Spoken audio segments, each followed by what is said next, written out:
గురు పౌర్ణమికి ముఖ్యంగా బాబాకి ఏమేమి ఇష్టం, ఏ పదార్థాలు ఇష్టం, ఏవి తింటే ఆయనకి ఆనందం కలుగుతుంది అనేది తెలుసుకొని వాటిని ప్రేమతో నివేదించి సేవిద్దాం.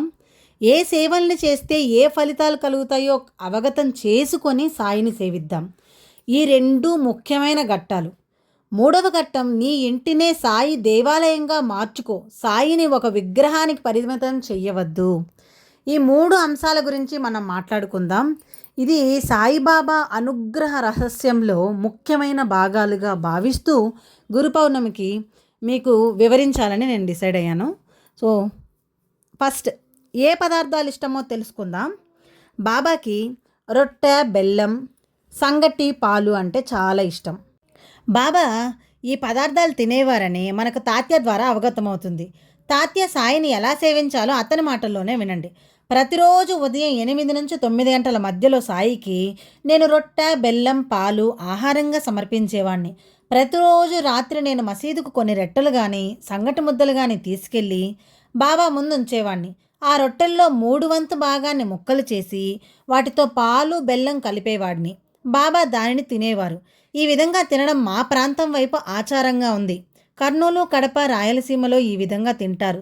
నేను కూడా ఈ విధంగా ఎన్నోసార్లు తిన్నాను. కాబట్టి సాధక భక్తులారా, రొట్టెను ముక్కలుగా చేసి ఆ ముక్కలను బెల్లాన్ని పాలల్లో కలిపితే చాలా మధురంగా ఉంటుంది. దానిని సాయికి ప్రేమతో నివేదించండి. ఇప్పుడు రెండో పదార్థం సేమియా పాయసం. ప్రతిరోజు మధ్యాహ్నం లక్ష్మీబాయి సేమియా పాయసం చేసి నియమంగా మసీదుకు వచ్చి సాయికి నివేదించేది. బాబా కొద్దిగా తిని మిగిలిన భాగాన్ని రాధాకృష్ణ ఆయకి పంపేవారు. కాబట్టి బాబాకి సేమియా పాయసాన్ని ప్రేమతో నివేదించు. ఇప్పుడు మూడోది ఉల్లి చట్నీ.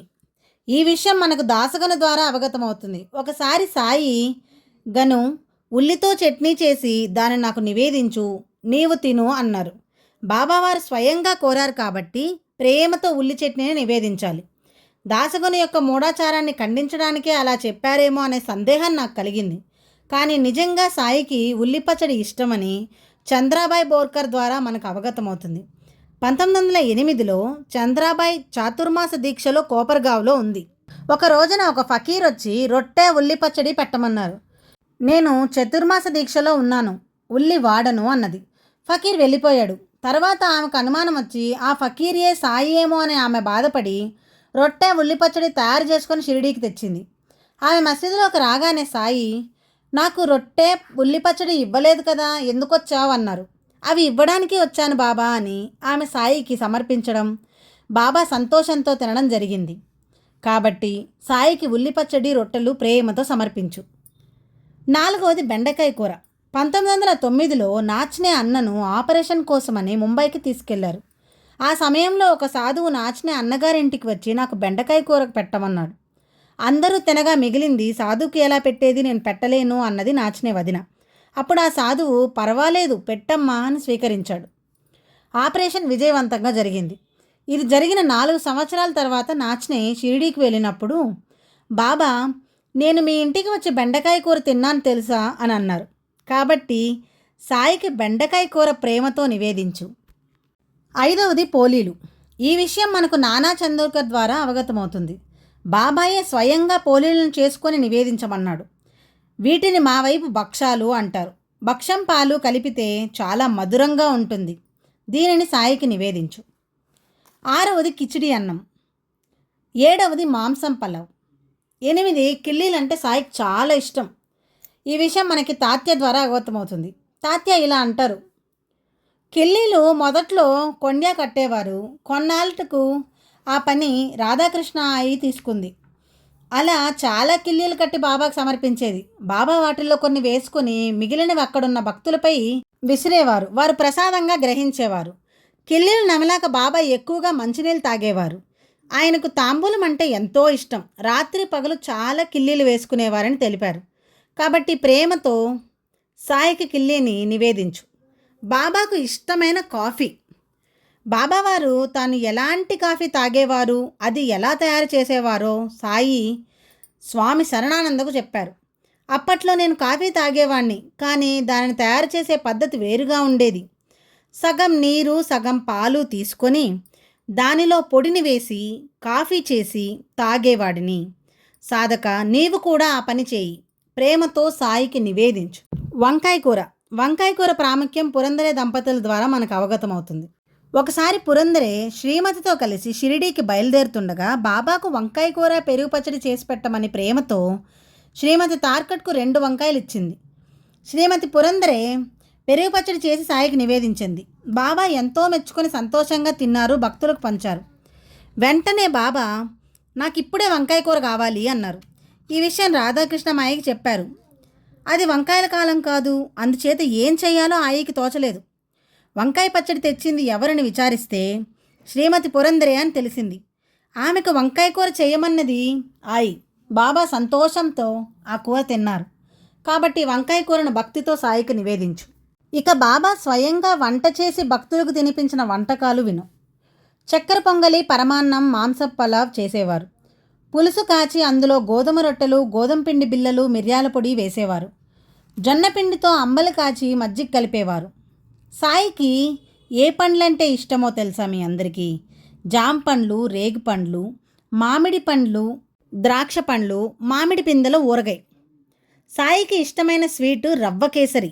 ఈయనకి రవ్వ కేసరి అంటే చాలా ఇష్టం. కాబట్టి ప్రేమతో నివేదించు సాయికి. సాయికి ఇష్టమైన పూలు. గులాబీ పూలంటే సాయికి ఇష్టం. సాయికి ప్రేమతో నివేదించు. ఈ విధంగా ఆచరించి తరించు. ఏ సేవలను చేస్తే ఏ ఫలాలు కలుగుతాయో అవగతం చేసుకొని సాయిని సేవించు అనే భాగం గురించి మనం మాట్లాడుకుందాం. దీపారాధన.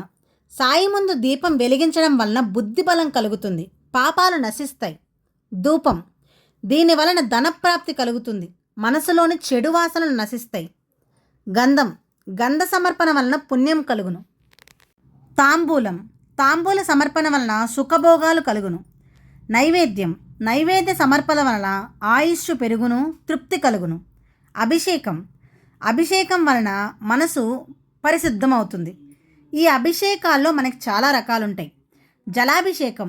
దీని వలన భుక్తి, ముక్తి కలుగుతాయి. క్షీరాభిషేకం అంటే పాలాభిషేకం. దీని వలన దుఃఖనాశనం కలుగుతుంది. తేనాభిషేకం. దీని వలన గొప్ప ధనవంతుడవుతారు. చక్కెర, పాలు. దీని వలన మహా మేధావి అవుతారు. చెరుకు రసం. దీని వలన సర్వవిధ సంతృప్తి కలుగుతుంది. సెంట్. దీని వలన సుఖప్రాప్తి కలుగుతుంది. దక్షిణ. దీని వలన పాపనాశనం జరుగుతుంది. వస్త్ర సమర్పణ. దీని వలన దేహాత్మభావం నశిస్తుంది. కర్పూర హారతి. అజ్ఞానం నశిస్తుంది.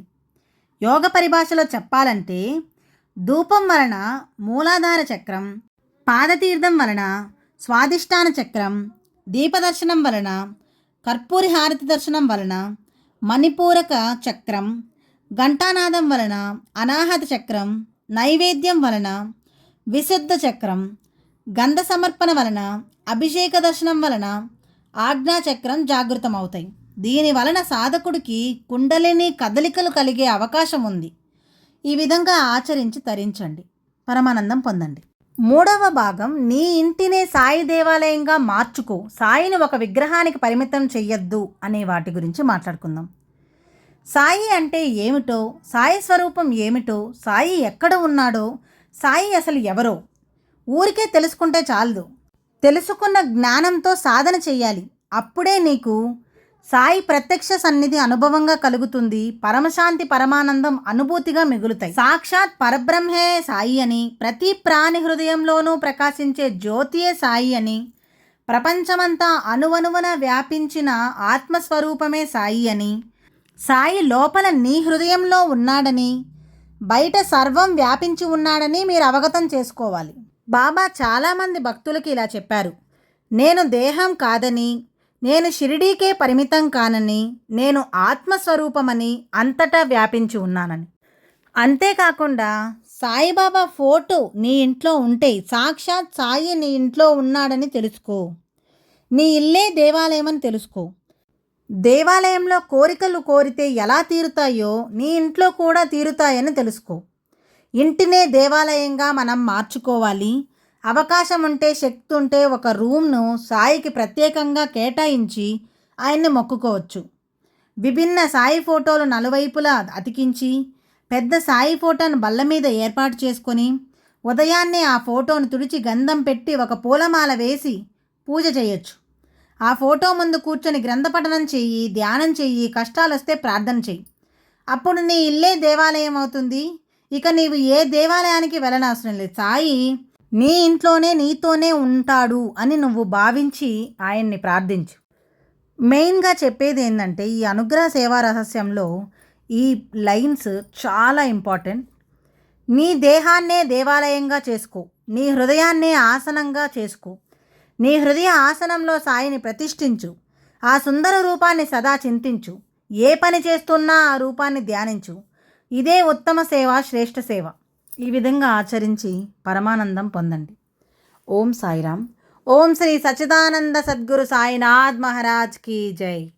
మీలో సాయి భక్తులకి అందరికీ ఈ వీడియోని షేర్ చేయండి, మీ ఫ్యామిలీ అందరికీ చూపించండి. ఈ విధంగా సేవించి తరించండి. ఆయన యొక్క ఆశీస్సులు మీ అందరికీ ఉండాలని కోరుకుంటూ ఓం సాయిరామ్.